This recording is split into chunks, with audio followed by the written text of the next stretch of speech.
اعوذ باللہ من الشیطان الرجیم بسم اللہ الرحمن الرحیم اعوذ باللہ من الشیطان الرجیم بسم اللہ الرحمن الرحیم۔ تلاوت کردہ آیات مبارکہ کا ترجمہ۔ الم ترى، اے ہمارے نبی، کیا آپ کو پتہ ہے یا نہیں دیکھا، الی ربک، اپنے اللہ کو، کیف مد الظل، کس طرح اللہ نے اپنے سایہ کی نعمت کو لمبا کیا ہوا ہے، وَلَوْ شَاءَ لَجَعَلَهُ سَاكِنًا، اللہ چاہتا تو ساری کائنات کو ساکن اور ٹھہرا ہوا بنا دیتا۔ ثم جعلنا الشمس علیہ دلیلا، پھر سورج کو ہم نے اس کے اوپر دلیل کے طور پہ پیدا کیا۔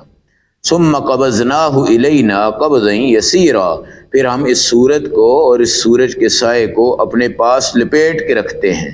وَهُوَ الَّذِي جَعَلَ لَكُمُ اللَّيْلَ لِبَاسًا، تمہارا اللہ تو وہ ہے جس نے پوری رات کو پردہ اور لباس بنایا ہے، وَالنَّوْمَ سُبَاتًا، اور نیند کو راحت بنایا ہے، وَجَعَلَ النَّهَارَ نُشُورًا، اور دن کو زندہ ہونے کا وقت بنایا ہے۔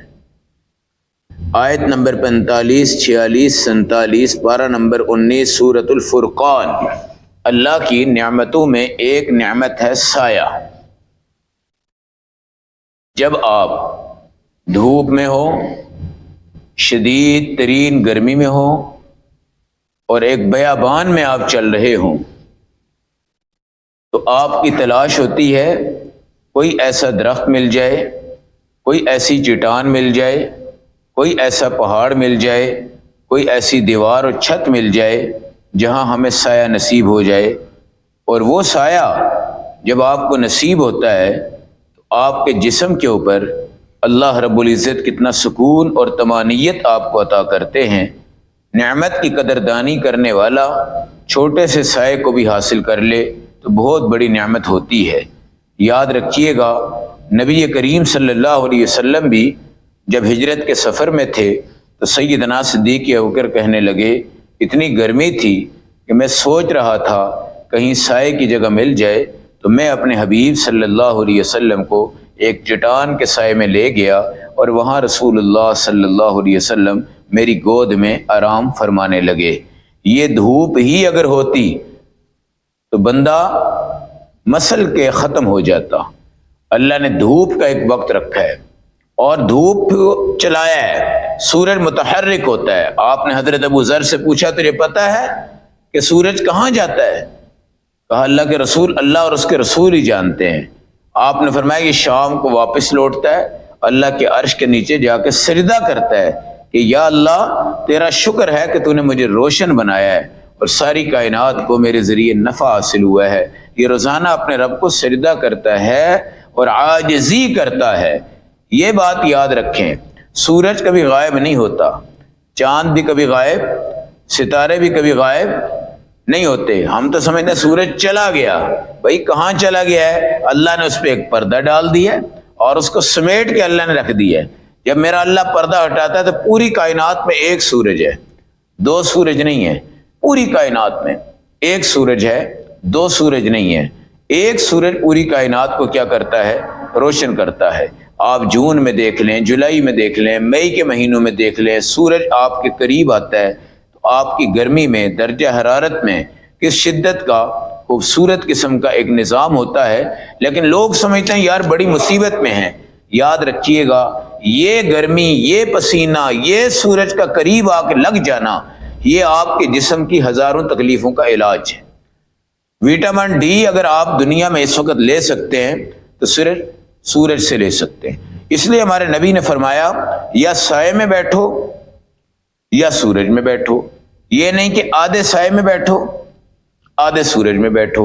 اس سے گرم اور ٹھنڈا ہونے کے بعد انسانی جسم پہ اس کے منفی اثرات مرتب ہوتے ہیں۔ تو سایہ کی نعمت قرآن کہتا ہے کیف مد الظل، کس طرح اللہ نے اس کو پھیلایا ہے۔ یہ آج سورج لگ گیا ہے، گھنٹے کے بعد یہ آگے بڑھ گیا ہے، ادھر سایہ ہو گیا ہے، پھر گھنٹے کے بعد آگے بڑھ گیا ہے، ادھر سایہ ہو گیا ہے، پھر گھنٹے کے بعد آگے بڑھ گیا ہے، ادھر سایہ ہو گیا ہے۔ یہ سایہ سے زمین کا درجہ حرارت اللہ معتدل کرتے ہیں۔ اگر ایک جگہ پہ سورج لگتا رہے، ایک جگہ پہ سورج لگتا رہے تو یہ جگہ راکھ بن جائے، جل جائے، ختم ہو جائے، اللہ اس کو چلا رہے ہیں، تھوڑا سا اس کو گرم کر دو، تھوڑا سا اس کو کر دو، تھوڑا سا اس کو کر دو، اس کے کپڑے پڑے ہیں اس کو خشک کر دو، بھائی اس کے بال ہیں اس کو ٹھیک کر دو، یہاں پر بہت زیادہ پانی ہے، سورج اس کو خشک کر دے، یہاں پہ گندگی ہے، سورج کے ذریعے اس کو خشک کر دے، یہاں کی ضرورت پوری ہو گئی، اب اس کو آگے بڑھایا، پھر اس کے بعد اور آگے بڑھایا، پھر اس کے بعد اور آگے بڑھایا۔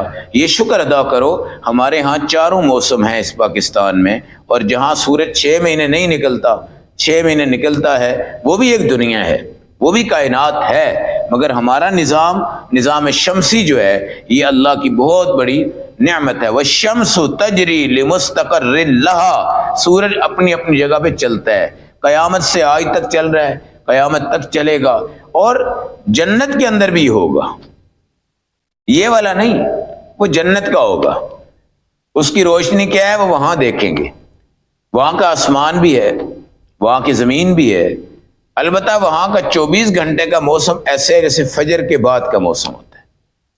فجر کے بعد کا موسم آپ نے دیکھا ہے کتنا خوبصورت ہوتا ہے، دھیمی دھیمی ہوا چل رہی ہوتی ہے، ایک پرسکون نظام ہوتا ہے، لیکن ان خوش قسمت لوگوں کے لیے جو فجر کے بعد اس کو دیکھیں، اگر وہ 8 بجے اٹھ کے دیکھ رہے ہیں بیچارے اور انگڑائیاں لے رہے ہیں، ان کو کیا پتا ہے کہ کائنات میں جو فجر کا وقت ہے، ان قرآن الفجر کان مشہودا، فجر کے وقت تو فرشتے آتے ہیں، شفٹ چینج ہوتی ہے، ڈیوٹی چینج ہوتی ہے، بعض فرشتے بیچارے رو کے جا رہے ہوتے ہیں، یار آج رات بڑی اچھی گزری ہے، جس بندے کے پاس ہم رہے ہیں یہ بیچارہ پوری رات عبادت کرتا ہے، اب ان کی شفٹ چینج ہو رہی ہے۔ اور بعض بیچارے آتے ہیں وہ کہتے ہیں یار یہ تو بدبخت لوگ ہیں یہاں پر، یہ تو اب پورا دن گناہ ہی گناہ کریں گے، وہ بیچارے اس وقت تھوڑے پریشان بھی ہوتے ہیں۔ ان قرآن الفجری، پھر ہمارے نبی کا ایک فرمان ہے کہ تمہارے فجر کے وقتوں میں اللہ رزق کو تقسیم کر رہے ہوتے ہیں، اور رزق ہمارا تقسیم ہو رہا ہے، ہم نے اٹھنا ہوتا ہے 10 بجے، نہ مجھے اٹھنا ہوتا ہے 10 بجے۔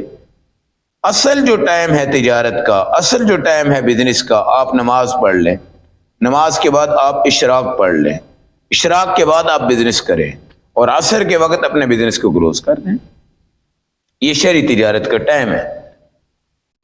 بہرحال ہمارے پاکستان میں اور ان ممالک کے اندر یہ جو رواج ہے 9 بجے کا، پھر 10 بجے کا، پھر 11 بجے کا، پھر 12 بجے کا، پھر 1 بجے کا، پھر 2 بجے کا، ہم لائٹ کا رونا روتے ہیں، لوڈ شیڈنگ کا رونا روتے ہیں، اور رات کی اس لائٹ کے پیچھے ہم پتہ نہیں کیا کچھ کرتے ہیں، پھر ہمارے جناب ہمیں وہ الو بنایا ہوا ہے ساری دنیا کو، شام کو تمہارا میٹر چلے گا تو اس کے یہ یونٹ ہو جائیں گے، رات کو چلے گا تو یہ ہو جائیں گے، اور دن کو چلے گا تو یہ ہو جائیں گے، ہمیں ان ہی چیزوں میں کھپایا ہوا ہے، اور ان چیزوں میں کھپ کھپ کے ہم کہتے ہیں یار پتہ نہیں کس مصیبت میں پھنسے ہوئے ہیں۔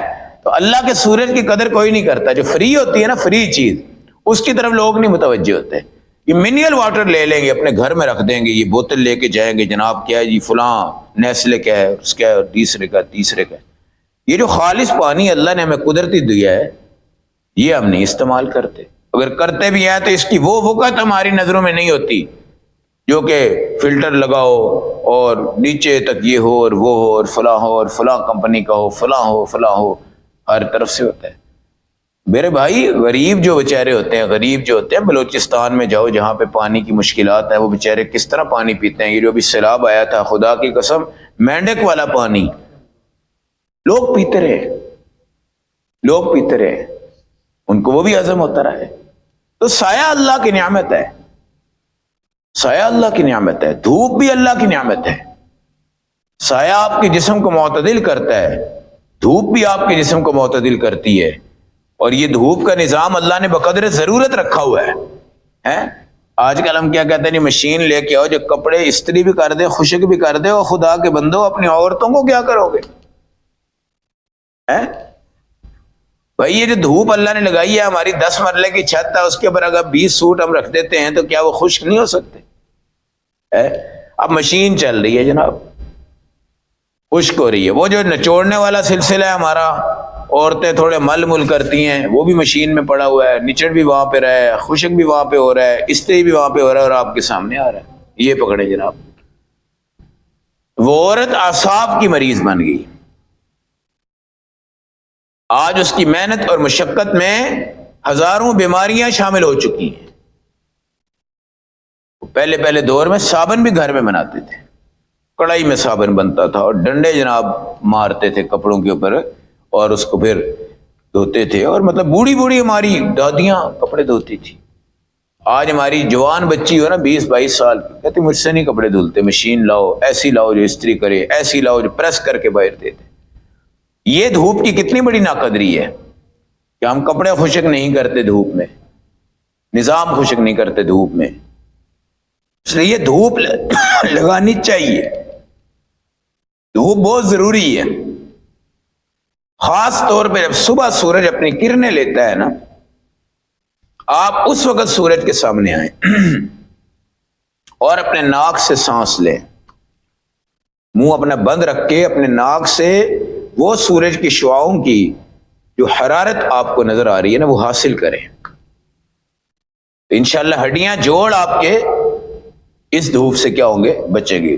کیا کہتے ہیں گرم چیز کھاؤ بھائی ٹھنڈی ہوگی، ٹھیک ہے بھائی، یہ دھوپ بھی تو گرم ہے بھائی، اس کو لگاؤ تو صحیح۔ اس کو سایہ بھی اپنی جگہ پہ نعمت ہے، سایہ بھی اپنی جگہ نعمت، پورا دن دھوپ لگی ہوتی ہے، پھر اللہ سایہ پیدا کر دیتے ہیں۔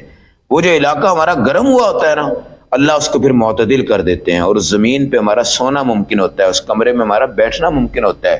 یہ سارا کا سارا نظام اللہ کا نظام ہے۔ تو قرآن کہتا ہے اس سائے کو دیکھو اور اللہ کے انعامات کو یاد کرو۔ وَلَوْ شَاءَ لَجَعَلَهُ سَاكِنًا، اللہ چاہے تو سورج کو ساکن کر دے ایک ہی جگہ پہ۔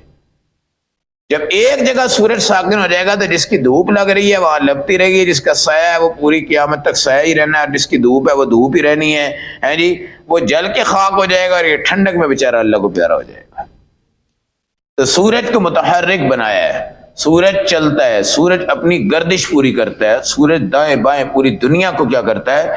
روشن کرتا ہے، اور پھر بڑھتا جاتا ہے، پیچھے سایہ آتا جاتا ہے، بڑھتا جاتا ہے، پیچھے سایہ آتا جاتا ہے۔ جس طرح حضرت ابراہیم کے ہاں جب آگ لگی تھی نا تو اللہ نے کہا تھا یا نار کونی بردن، بہت ہیٹ اپ ہو گئی تھی، اللہ نے کہا ٹھنڈی ہو جا، لیکن یہ بھی کہا وسلامن، سلامتی والی ہو جائے۔ اب اتنی ٹھنڈی ہے کہ جناب بندے کو فریزر میں بند کر کے اوپر سے ڈھکن بند کر دیں کہ ٹھنڈا ہو جائے بندہ، تو بندہ تو فارغ ہو جائے گا۔ اب بندے کو ٹھنڈا، اللہ نے کہا آگ کو ٹھنڈی ہو جائے لیکن اتنی ٹھنڈی نہ ہو کہ وہ ٹھنڈک میں اللہ کو پیارا ہو جائے کوئی۔ سلامن، سلامتی والی ہو جا، جتنی ٹھنڈک کی ضرورت ہے اتنی ٹھنڈک دے دو، جتنی حرارت کی ضرورت ہے اتنی حرارت دے دو۔ ثم قبضناہ الینا قبضا یسیرا، پھر اللہ کہتے ہیں اس کو ہم سمیٹ لیں گے۔ سورج ہے نا، اذا الشمس کورت، سورج بے نور ہو جائے، بے نور ہو جائے گا، بے نور ہو جائے گا۔ آج جو گرن لگتا ہے نا سورج کو، یہ کوئی نحوست نہیں ہے، یہ تو اللہ آپ کو قیامت کا آنے والا ایک مرحلہ ہے، اس کا ایک قسم کا عکس آپ کو دکھاتے ہیں کہ ہم سوچتے ہیں یار یہ اتنا روشن سورج بے نور کیسے ہوگا؟ تو اللہ اس کو کبھی آدھا گھنٹہ، کبھی پونا گھنٹہ، کبھی گھنٹہ، کبھی سوا گھنٹہ، کبھی 1.5 گھنٹہ اس پہ گرن لگتا ہے، اور لوگ سوچتے ہیں جناب ہمارا عورت ہے تو اس کا حمل ضائع ہو جائے گا، اور یہ بچہ کانا پیدا ہو جائے گا، اور یہ فلاں ہو جائے گا، اور یہ فلاں ہو جائے گا۔ ہمارے نبی کے ایک بیٹے تھے، ان کا نام تھا حضرت ابراہیم،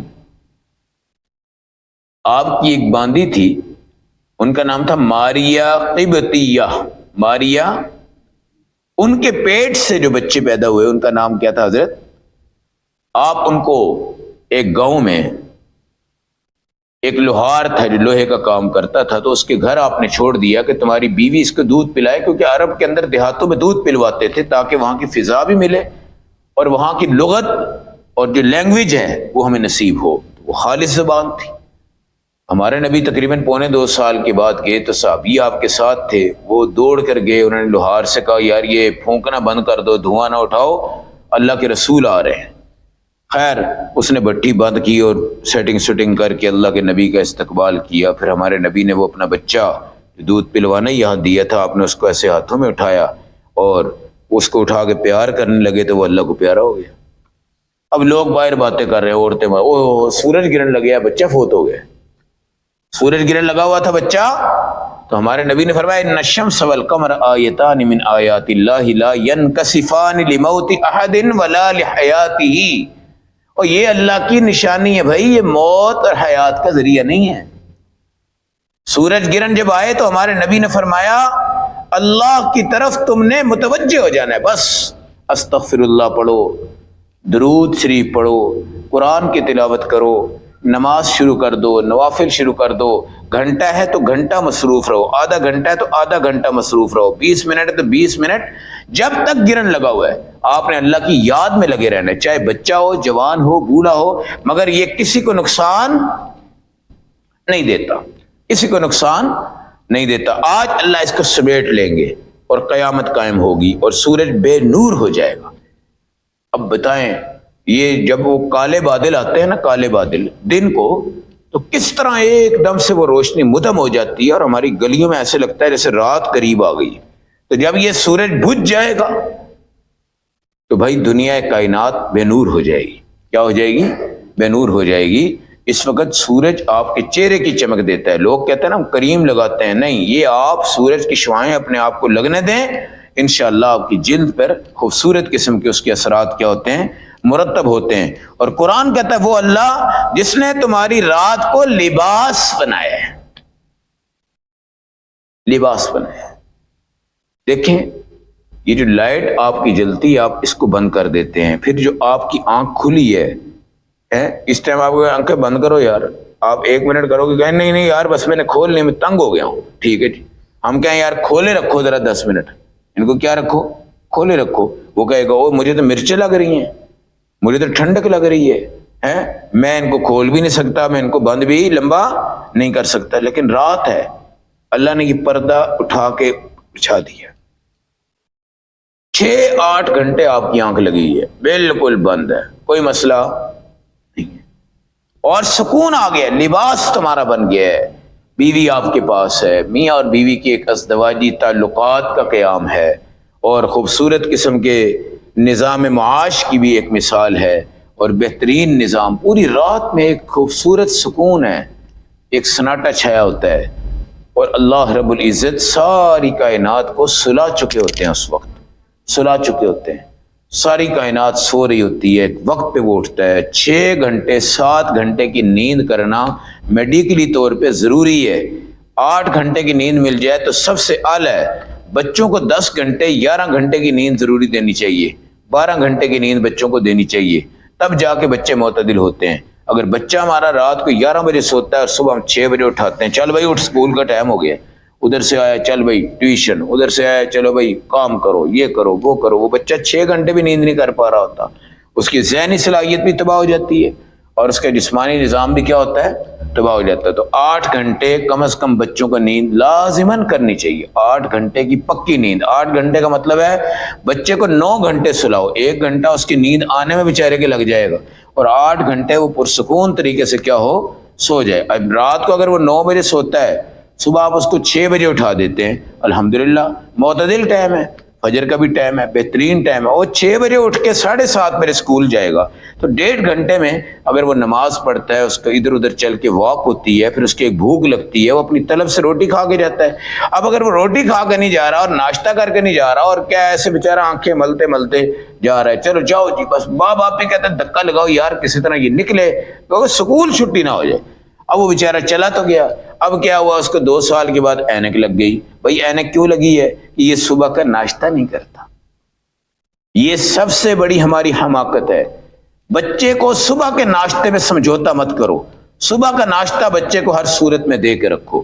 بیچ میں اگر گیپ آتا ہے تو وہ قابل برداشت ہے، لیکن صبح کا ناشتہ بچہ ہو یا بڑا ہو، بعد بریڈ کھا لیے، 2 بریڈ بھی اس کا جلدی جلدی کھاؤ جی، جوتی پہنی ہوئی ہے، آدھا کپ چائے جناب، 2 بریڈ منہ میں ڈالے، اچھا جی خدا حافظ جی، میں شام کو 7 بجے آؤں گا. کیا آؤں گا جی؟ 7 بجے. اگر وہ کوئی سخی بندہ ہوگا تو بیچارہ گھر سے روٹی لے جائے گا یا گزار سے کھا لے گا، اگر نہیں ہوگا کہے گا بس میں نے تو شام کو ہی کھانی ہے، میں نے تو یہ بھی بے وقوفی ہے ہماری کہ توانائی ہمیں چاہیے دفتر میں، توانائی ہمیں چاہیے اپنی دہاڑی پہ، توانائی ہمیں چاہیے اپنے اسکول میں، توانائی چاہیے ہمیں کالج میں، توانائی چاہیے ہمیں ہاسپٹل میں، دکان پہ. اب وہ چھٹی کے وقت تک وہ توانائی ہمیں 2 بریڈ کے پیس دے رہے ہیں، وہاں سے آگے جناب 4-5 روٹیاں پھاڑ کے بندہ بیٹھ کے سو جاتا ہے، جبکہ توانائی کی ضرورت وہاں ہوتی نہیں، وہاں روٹی کھا جاتا ہے. پھر کہتا ہے میں تو کھاتا ہی کچھ نہیں، میں تو صبح بھی ذرا سا ناشتہ اور دن کو بھی کچھ نہیں کھاتا، اور رات کو میں کھاتا ہوں ذرا روٹی کھاتا ہوں، پھر یہ ہو جاتا ہے، پھر وہ ہو جاتا ہے. تو یہ اللہ کا نظام ہے، جعل اللیل لباسا رات لباس ہے، رات پردہ ہے، رات حیا کی جگہ ہے۔ والنوم سباتا، نیند کو راحت بنایا ہے، نیند کو راحت بنایا ہے۔ یہ رائیونڈ میں جب ہم تھے رات کو ماشاءاللہ ساتھی کہیں نیند ڈسٹرب ہوئی ہے تو بڑا ایک دماغ پہ اور جسم پہ ساتھیوں کے اثر پڑا ہے، لیکن وہ اللہ کے راستے میں تھے، کام چلتا رہا ہے۔ لیکن آج کل ویسے آپ جاگ لیں سردیوں کی راتوں میں تو آپ کا ایک ہفتے تک آپ کا نظام ٹھیک نہیں ہوتا۔ نیند اخت الموت، موت کی بہن ہے، بندہ مرا ہوا ہوتا ہے قسم کا۔ اور وجعل النہار نشورا، دن کو ہم اس کو زندہ کر دیتے ہیں، اب وہ بولنا بھی شروع ہے، وہ دیکھنا بھی شروع ہے، وہ باتیں کرنا بھی شروع ہے، وہ عمل کرنا بھی شروع ہے۔ تو اللہ کے دن پہ غور، اللہ کی رات پہ غور، پھر نیند اور نیند پر جو سکون ہے اس پر غور، اور نیند کے بعد جو ہمیں طمانینت اور راحت ملتی ہے اس پہ بھی سکون۔ اور ایک دن کی رات کی اگر نیند آپ کی ڈسٹرب ہو گئی ہے، 8 سے 10 دن آپ اس وقت ڈسٹرب ہو جاتے ہیں، اس سے پتہ چلتا ہے اللہ کے نظام پہ کنٹرول ہے۔ کیا ہے؟ کنٹرول ہے، اللہ کے نظام پہ کنٹرول ہے۔ اور اگر وہ 12 بجے رات کو روٹی کھاتا ہے، اللہ کہتا ہے جعلنا نومکم سباتا، اور رات تو ہم نے نیند کے لیے بنائی ہے بھائی، سکون کے لیے بنائی ہے، اب وہ روٹی کھا رہا ہے۔ 2 بجے جناب وہ گپ شپ لگا رہا ہے، 3 بجے وہ پھٹے سے اٹھ رہا ہے، 4 بجے جا کے وہ سو رہا ہے۔ نائٹ ڈیوٹی وہ کرتا ہے، اگر نائٹ ڈیوٹی، اور اگر وہ دن کو سوتا ہے تو اس کی وہ نیند کبھی زندگی میں اس کو نہیں مل سکتی جو اس کو رات کو ملتی ہے، اس کو رات کو ملتی۔ تو یہ اللہ کی نعمتیں ہیں، چھوٹی کوئی نہیں ہے، چھوٹی کوئی نہیں ہے۔ ایک ایک نعمت اللہ کی بہت بڑی ہے، ایک ایک نعمت اللہ۔ ایک کانٹا اگر چبھ جائے نا، ایک کانٹا، ایک چھوٹی سی سوئی آپ کے گھر سے نکلتی ہے تو آپ اس کو اندر لگا کے کانٹے کو نکالتے ہیں، پورا راحت آپ کو نصیب ہو جاتی ہے۔ ایک سوئی جو ہے وہ آپ کو کتنا بڑا درجہ عطا کر دیتی ہے۔ یاد رکھیں یہ ساری چیزیں اللہ کی نعمتوں میں سے ایک نعمت ہیں۔ اللہ ہم سب کو سایہ کی، دھوپ کی، سورج کی، رات کی، دن کی، تمام نعمتوں کی 100% قدردانی کی توفیق نصیب فرمائے۔ اللہم صلی وسلم۔